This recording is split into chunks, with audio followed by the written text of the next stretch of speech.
Let's show you how to do a simple floating shelf for your tool wall. All right. All right, there's that. Oh, look there, perfectly level. Anyways, what I built, it's kind of rude and crude, but I just built a box, essentially. 1.5-inch side pieces, inside with top, bottom.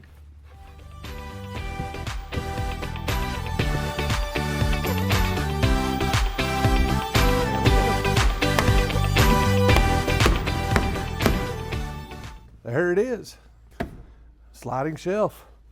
That looks pretty cool.